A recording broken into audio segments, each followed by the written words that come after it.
أعزائنا المشاهدين الكرام السيد والسادة في كل أنحاء العالم وفي بلدنا الحبيبة جزيرة الأمن والسلامة في شرق الأوسط الإفريقي وفي الأفريقيا أجمع.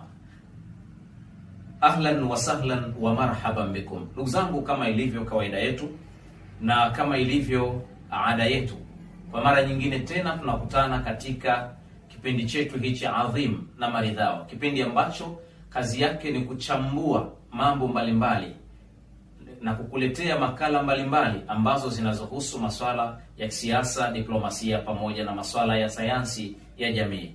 Lengo, madhumuni na shabaha ni kukuzindua wewe Muafrika, ni kukuzindua wewe Mtanzania, ni kukuzindua wewe mwana wa Afrika Mashariki na Kati, ili uweze kujua kwamba tuko wapi na wapi tunapokwenda na wapi tulipotoka. Mabadiliko haya ya dunia, namna gani tunavyoweza kukabiliana nayo, namna gani ambavyo tunavyoweza kuziwia rasilimali zetu zisiweze kutumiwa na mabeberu, namna gani tunaweza kujivua kutoka katika mifumo ya mabeberu ili kuweza kujitengenezea mustakabali wetu uliokuwa mzuri, tuweze kujitengenezea mwanga uliokuwa mzuri na hatimaye kufikia malengo ambayo tunayoyataja. Ndugu zangu, leo katika mambo ambayo tutakayoyazungumzia ni kuhusu mashambulizi ya Irani dhidi ya taifa la Imareti, mashambulizi ambayo yamefanyika usiku wa jana kwa mara ya kwanza tangu kusimama kwa vita hivi, kwa baada ya vita vilivyopigana kwa muda wa takriban siku 38. Lakini swali la msingi watu wengi wanajiuliza na kutaka kujua, kwa nini Imareti imekuwa ndiyo lengo la kwanza la Irani katika mzunguko wa tatu wa vita hivi? Wanataka kufahamu nini kilichojificha nyuma ya mgongo, ni jambo gani ambalo linalomfanya Irani na kumsukuma kuanzisha mashambulizi hasa katika upande huo na sio katika upande mwingine. Lakini wakati huo huo kuna siri gani ambayo inayowafanya sasa China pamoja na Russia kutoa misaada ya kijeshi kuweza kumsaidia Irani kuhakikisha kwamba anasimama kidete na kuweza kuibuka mshindi katika vita hivi?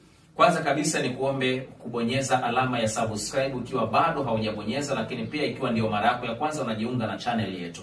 Lakini pia usisahau kubonyeza alama ya kengele. Hii itakufanya kuwa wa kwanza kupata makala zetu mbalimbali za uchambuzi wa masuala ya siasa, diplomasia na masuala ya sayansi ya jamii. Sanjari kulike pamoja na kushare, lakini pia usisahau kucomment.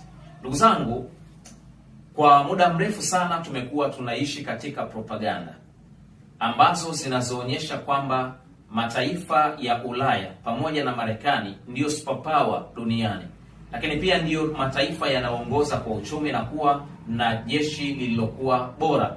Lakini wao wenyewe katika mikakati yao ndiyo wametengeneza propaganda kwa kupitia vyombo vya habari na kuwalisha wa Afrika lakini pia wa Asia, kuonyesha kwamba wao ndiyo wanaotakiwa kumiliki rasilimali zote duniani na mataifa mengine hayana uwezo wa kumiliki rasilimali hizo, lakini pia hawana uwezo wa kuendeleza. Lakini wakati huo pamekuwa kuna ataksimati addualia, pamekuwa kuna masuala ya kugawa mataifa mengine ili kuyaondolea nguvu ya pamoja na yasiweze kuelewana. Lakini wakati huo wamekuwa wakipiganisha baadhi ya mataifa mengi kutoka katika mabara tofauti tofauti kwa ajili ya kuyagawa, aidha kwa lengo la kutaka kufaidi rasilimali zilizopo katika mataifa hayo, aidha kwa ajili ya kuyafanya mataifa hayo yawe ni dhaifu. Na hivi ndivyo ambavyo wamekuwa wakifanya katika mataifa mengi.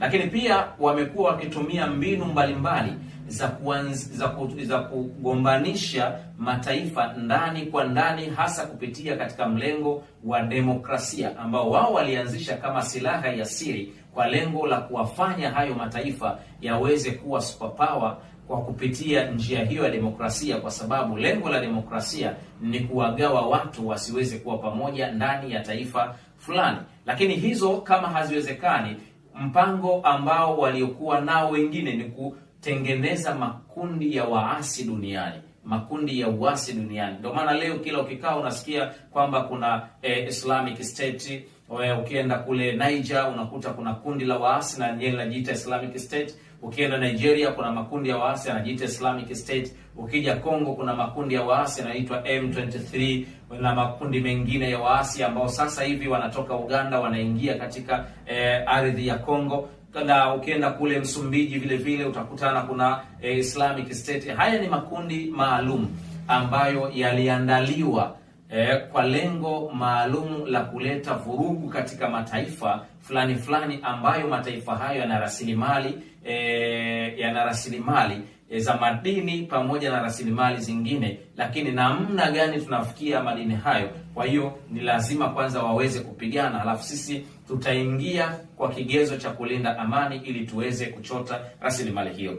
Sasa ukija katika mashambulizi haya ya Iran ambayo yameanza usiku wa jana kuelekea Emirates, Iran ameweza kutumia makombora 12 ya ballistic, lakini pia ametumia drones 4 sanjari na kutumia makombora ya cruise 3. Yote haya yalilenga sehemu tofauti, lakini target yao kubwa ilikuwa ni kulenga vituo vya mafuta ndani ya Emirates au Dubai.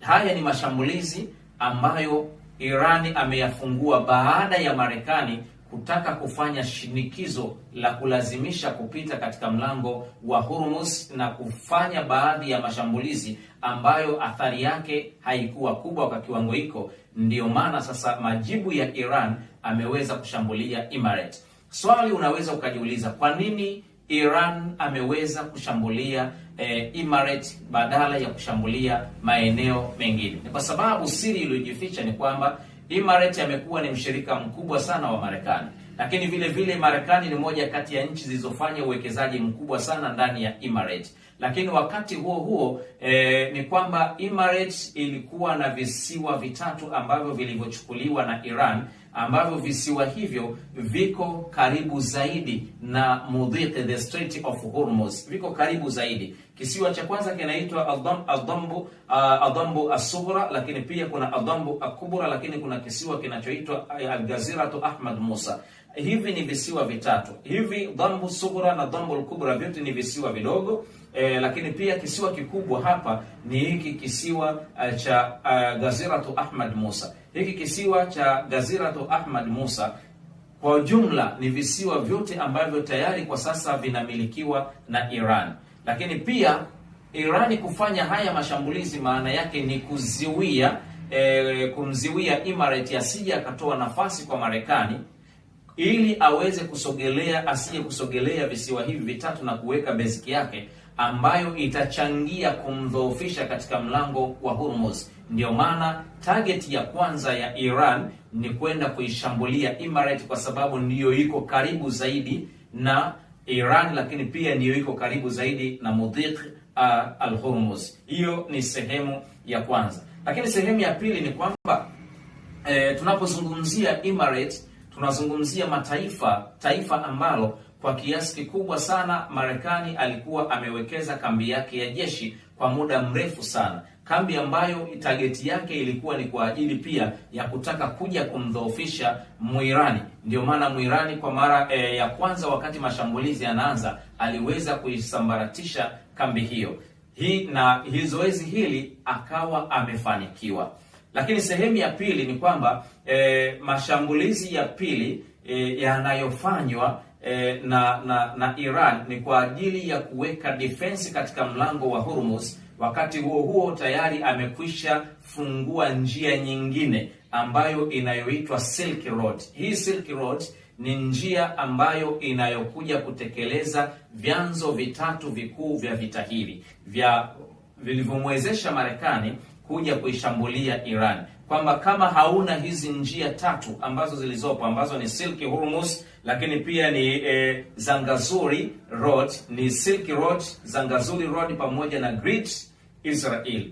Haya ni malengo matatu ambayo Marekani pamoja na Israel wameyatumia kufanya mashambulizi nchini Iran kwa sababu ya kutaka kumiliki haya malengo matatu.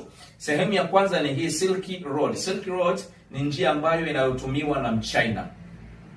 njia ya reli ambayo malengo yake Mchina anataka kuifungua dunia na kuiunganisha dunia kwa kupitia Iran, sehemu ambayo, njia ambayo itakayokuwa inatumiwa zaidi kusafirisha bidhaa, lakini pia ni nyepesi zaidi kusafirisha bidhaa kushinda njia ya maji, ambayo mpaka sasa tayari China na Iran wameanza kuifungua na kuitumia njia hiyo. Njia hii inapita Azerbaijan, lakini inapita Armenia.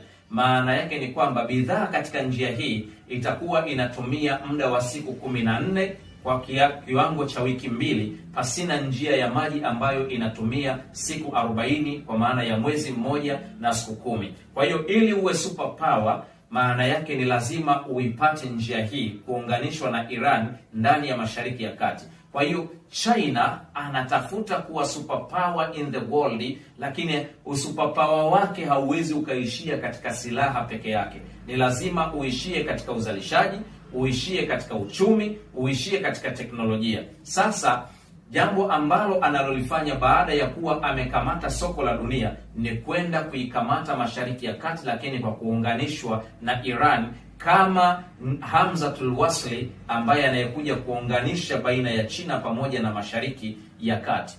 Kwa hiyo mashambulizi ya Marekani na Israel ni kuhakikisha kwamba wanamdhoofisha Muirani ili waweze kufunga hii njia kwa ajili ya kumdhoofisha Mchina asiweze kukamatia soko la dunia na asiweze kukamata uchumi wa dunia. Njia ya pili, hii ni Zangazuri Road ambayo inatakiwa itumiwe na Uturuki ambaye ni mmoja kati ya washiriki wa NATO, kwamba yeye Uturuki anategemea njia hii kwa ajili ya kupasua lango hilo ili aweze kukutanishwa na Iran. Atakapokutanishwa na Iran pamoja na kwenda kukutanishwa na Asia kwa maana ya China, maana yake Uturuki atakuwa amerejesha Ottoman Empire ambayo ilidondoka katika utawala wake. Kwa hiyo mmoja kati ya mipango mikubwa na mikakati mikubwa anayofanya Rais Tayyip Erdogan ni kuhakikisha kwamba anacheza mchezo wa karata wapata potea, lakini huku akiwa na imani kubwa kwamba njia hii ya Zangazuri ikija ikafunguka, maana yake yeye moja kwa moja anakwenda kuwa superpower. Na baada ya tishio la Israel pale aliposema kwamba tukimalizana na Iran tunakwenda Uturuki, maana yake anataka kumdhoofisha Uturuki ili aachane na mpango huu wa kuwa superpower. Kwa sababu gani? Kwa sababu Uturuki ni moja kati ya nchi za NATO, lakini ni moja kati ya nchi zenye nguvu ndani ya Mashariki ya Kati, lakini pia ana silaha zenye nguvu na ana nguvu kubwa ya kiuchumi, lakini hawezi kuwa superpower isipokuwa katika njia hii. Maana yake ni nini? Maana yake ni kwamba atakapokuwa superpower, Israel hawezi kuwa na nguvu ndani ya Mashariki ya Kati. Ndio maana sasa njia hii ya Zangazuri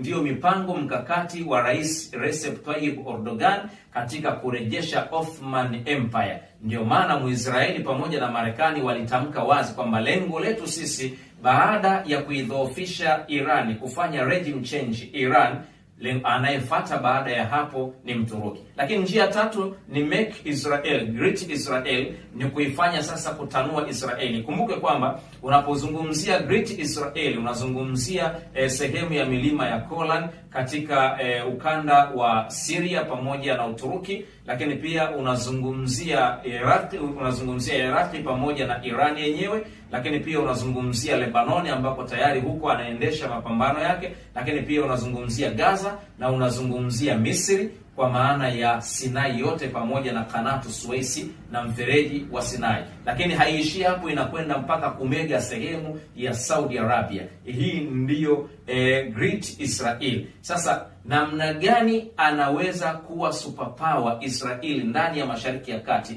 Ni lazima kwanza adhoofishwe Iran. Atakapodhoofishwa Iran pamoja na Uturuki, tayari yeye atakuwa na nafasi ya kujitawala. Kwa sababu gani? Israel anatumiwa kama dalali wa maswala ya kiuchumi, lakini pia anatumiwa kama kambi kuu ya nchi za Magharibi pamoja na Marekani ili kuzidhoofisha nchi zilizopo ndani ya Mashariki ya Kati kwa kuweza kutawalia rasilimali zilizopo ndani ya Mashariki ya Kati. Kwa maana Israeli atakapokuwa na nguvu, maana yake nchi za Magharibi pamoja na Marekani watakuwa na uwezo mkubwa sana wa kumiliki rasilimali zilizopo ndani ya Mashariki ya Kati. Maana yake ni kwamba Waarabu watakuwa kama vile mfano wa baluna, kipulizo ambacho kilichotuna, alafu ndani yake hakuna kitu chochote isipokuwa ni hewa, kiasi kwamba ukikipasua hakuna kitu. Hivyo ndivyo ambavyo yanatakiwa yabaki mataifa ya Kiarabu ndani ya Mashariki ya Kati. Lakini tunawezaje sasa kumfanya Israeli awe na nguvu? Ni lazima tuhakikishe kwamba tunadhoofisha Iran. Japokuwa mpango huo tayari umekwenda kufeli kulingana na namna Iran alivyojipanga, namna ambavyo China wanavyomsaidia Iran, lakini pia Misri, Russia wanavyomsaidia Iran. Sasa mpango wa kuivamia Iran ulianza muda mrefu sana, tangu mwanzo wa mapinduzi ya Kiislamu ya mwaka wa 1979. Mpango wa kuivamia Iran mara kadhaa umekuwa ukijaribiwa, lakini rais wa Marekani mstaafu Barack Obama ameweza kuzungumza hotuba nzito sana, hotuba ambayo inayoashiria na kuonyesha wazi kwamba shinikizo la kuivamia Irani kijeshi lilipelekwa ni shinikizo la Israeli kwa kisingizio cha kuja kuwavamia Irani kijeshi. Maana yake ni kuwasababisha waachane na mpango wao wa kuzalisha nyuklia, mpango ambao, maombi ambayo yalipelekwa kwa Rais Barack Obama, lakini Rais Barack Obama aliweza kukataa na aliweza kukinzana, na akaona kwamba matumizi ya nguvu siyo njia sahihi ya kuweza kuwafanya Irani waachane na mpango wa nyuklia, bali diplomasia. Na hii hata kwa viongozi wetu mara nyingi mnatakiwa mjifunze kwamba mpango wa kumaliza vita na migogoro ya ndani au ya nje sio mpango wa matumizi ya nguvu, sio mkakati wa matumizi ya nguvu, bali diplomasia ndiyo njia sahihi ya kuweza kumaliza migogoro, ya kuweza kumaliza vita, ya kuweza kumaliza vurugu zilizopo ndani na zilizopo nje. Diplomasia ndiyo msingi sahihi. Kwa hiyo Barack Obama aliona kabisa kwamba vita sio suluhisho la kuweza kumaliza mgogoro huo au kuwafanya Irani waachane na mpango wa nyuklia, kwa sababu madhara ya vita, maana yake madhara ya matumizi ya vita dhidi ya Iran hayatoishia Irani peke yake, wala hayatoishia Mashariki ya Kati peke yake, bali yataikumba dunia nzima.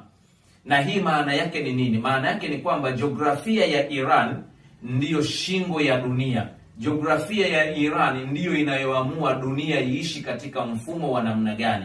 Jiografia ya Iran ndiyo inayoamua kwamba dunia iishi katika maisha ya gharama, dunia iishi katika maisha ya raha, dunia iishi katika maisha ya shida. Kwa hiyo hilo hapo Rais Barack Obama aliliona mapema sana. Ndiyo maana akakinzana na maombi ya Israel ya kutaka aivamie Irani kijeshi, kwa sababu uvamizi wa kijeshi dhidi ya taifa la Iran, mashambulizi ya kijeshi dhidi ya taifa la Iran hayana manufaa kwa taifa la Marekani, hayana manufaa kwa raia wa Marekani.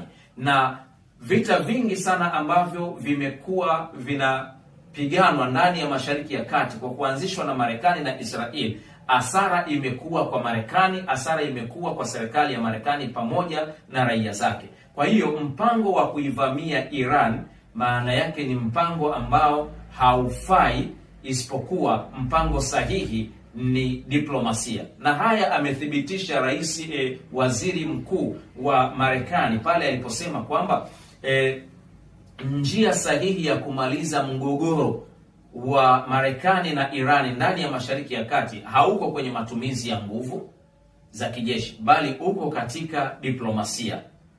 Iwapo kwa sasa inaonekana kabisa wazi kwamba diplomasia hiyo imekwama. Kwa sababu gani? Kwa sababu ya Marekani kugeuka mara kwa mara kwenda tofauti na kile ambacho wanachokaa mezani kwacho, kusababisha kwamba mazungumzo haya yakwame. Kwa sababu gani? Marekani amekuwa akitumia nafasi yake katika mazungumzo kuleta vitu ambavyo havimo ndani ya makubaliano, viko nje ya makubaliano. Tunakwenda kwa ajili ya kuzungumzia nyuklia, maana yake tusimame katika nyuklia peke yake, lakini unaanza kuleta na kukabidhi uranium, lakini pia kuambia tuachane na mpango wa kuzalisha makombora ya masafa marefu. Kinachotuleta mezani sio hiko, kinachotuleta mezani ni nuclear, tuzungumze kuhusu nuclear. Lakini pia tunakutana mezani kwa ajili ya kufungua mlango wa Hormuz. Tuzungumze kuhusu mlango wa Hormuz, tusianze kuchanganya vitu vingine. Sasa Iran imesimama na misimamo yake na haitaki kubadilika, na Marekani na yenyewe inataka Iran ifate masharti yake, masharti ambayo Iran imeyapinga kwamba hatutaki kuyafata hayo masharti. Iwapo sisi ni taifa huru na tuna haki ya kutengeneza silaha za nyuklia kwa heshima yetu, lakini kwa kujilinda. Kwa hiyo mpango ambao unauleta hatuwezi tukaufuata. Kwa hiyo mwisho wa siku sasa ni kwamba imekuwa haieleweki nani mkweli, nani muongo. Propaganda zimekuwa ni nyingi na kila mmoja anavutia upande wake, lakini ukweli ni kwamba tayari Marekani imekwisha shindwa, na hivi karibuni ndio maana wanajeshi takriban 1000 ngapi, wanajeshi takriban yani ile meli ya Abraham Lincoln ambayo juzi na jana imeonekana kwamba imeshambuliwa, na jana usiku imeonekana kwamba inaanza kugeuka na kuondoka, japokuwa Marekani amesema tumeshambulia zile boti, speed boat 6 za Iran na tumezizamisha. Lakini wakati huo kwamba hii propaganda inayoendeshwa ni kwa ajili ya kugeuza taswira ya dunia, kutaka kuona kwamba ana uwezo wa kufanya hivyo. Iran ina jeshi kubwa la maji, Iran ina jeshi lenye nguvu la maji, lakini hizi speed boat unavyoziona kule kwao ni kama nyuki zisizokuwa na idadi, kwa maana ni nyingi zaidi. Yaani ni kama vile mfano unachukua glasi moja unaweka kwenye jagi la maziwa, kwamba ukiharibu speedboat hizi 6, maana yake ni kama vile unachukua glasi ya maji unaiweka katika jagi lililojaa maziwa, kwamba yale maji hayataonekana athari yake. Sasa hivi ndio vita ambavyo Marekani amekuwa akiviendesha, lakini siri kubwa ni kwamba kutaka kumdhoofisha Irani kwa ajili ya kuipa nguvu Israeli, zoezi ambalo limeshindikana. Na Israeli anatambua fika kwamba iwapo Irani atafanikiwa kuishinda hii vita, maana yake Israeli ni target ya kwanza ambayo itakuwa haipo katika ramani ya nini? Katika ramani ya dunia. Urusi kama mshirika mkubwa wa BRICS ameweza kutuma silaha za makombora ya balistiki takriban 1035 kwenda Iran kwa ajili ya kumsaidia Iran. Unaweza ukaona namna gani ukubwa wa Urusi ni tofauti na jinsi ambavyo watu wanavyofikiria, au tofauti na wanavyomfasiri kupitia vita anavyopigana yeye na Ukraine. Lakini wakati huo mataifa ya Ulaya tayari yameanza kujiondoa taratibu katika matumizi ya dola, kwa maana kwenda kujiunga na matumizi ya sarafu ya umoja wa nchi za BRICS. Hii ni kwa sababu gani? Kwa sababu ya kulinda maslahi yao, kwa sababu wameshaona kwamba maslahi yao yako China, yako Urusi, yako Iran. Kwa hiyo matumizi ya dola yameanza kupungua taratibu, na hii hasa ndiyo iliyokuwa lengo la umoja wa nchi ya BRICS, kujiondoa katika ukoloni mamboleo, kujiondoa katika ubepari, kujiondoa katika unyanyasaji, kwa sababu pesa yao ilikuwa haina thamani mbele ya dola ya Marekani. Kwa hiyo Marekani alitengeneza mfumo wa dola ya Amerika, pesa ya Amerika, kwa ajili ya kuitawala dunia, kwamba dunia iendeshwe chini ya pesa yake yeye mwenyewe. Unaweza ukaona namna gani wenzetu wana akili. Sijui sisi akili hizi tunazo na namna gani tunaweza kujitoa, lakini Marekani ameweza kufanikiwa kuitawala dunia kwa kupitia dola. Kwa hiyo nchi za BRICS ndiyo sasa zimetengeneza sarafu yao shirikishi ambayo inatakiwa itawale dunia. Kwa hiyo nchi za Ulaya pamoja na mataifa mengine wameshaanza kujiondoa katika matumizi ya nini? Katika matumizi ya dola ambayo ilikuwa inatumika kama fimbo ya kuwachapia, fimbo ya kuwaadhibu, kama vile mfano wa watumwa katika dunia ambayo tunayo kwenda nayo. Ndugu zangu, ya kuelezana juu ya haya ni mengi sana, lakini kubwa zaidi ni lazima tufahamu, hatupo hapa kwa ajili ya kuzitetea dini zetu au kwa ajili ya kutetea imani zetu. Tupo hapa kwa ajili ya kueleza mfumo mzima wa namna gani dunia inavyokwenda, dunia inavyohama kutoka magharibi na kwenda mashariki, dunia inavyohama kutoka Marekani kwenda Urusi, kwenda China, kwa sababu hawa ndio wamekamata soko la dunia, na hawa kwa sasa ndio wanailisha dunia. Dunia inategemea chakula, inategemea masoko, inategemea teknolojia. Hawa ndio kwa sasa wamekamata shingo ya dunia, anayo Iran, na Iran tayari ameingia katika wakubwa duniani. Haya ndo malengo yetu ya kukutana hapa. Sasa unapotokea na interest zako, wewe kwa sababu unafuata dini, kwa sababu wewe ni mfuasi wa dini fulani. Ndugu zangu, dini, sisi kweli kila mtu ni mfuasi wa dini yake, lakini tunapozungumzia mabadiliko ya dunia, haya hayaangalii dini. Haya yanaangalia uhalisia wa kujinasua katika gamba la ukoloni mamboleo, uhalisia wa kujinasua katika mabeberu, uhalisia wa kujinasua kujivua gamba kutoka katika mabeberu ambao wanaotumia nafasi zao na nchi zao kunyonya rasilimali za Afrika, Asia, lakini pia kusababisha mataifa mengine yaingie katika migogoro mikubwa. Kutoka studio ni mimi Dr. Harun Sharawi. Wassalamu alaikum warahmatullahi wabarakatuh wa shukran.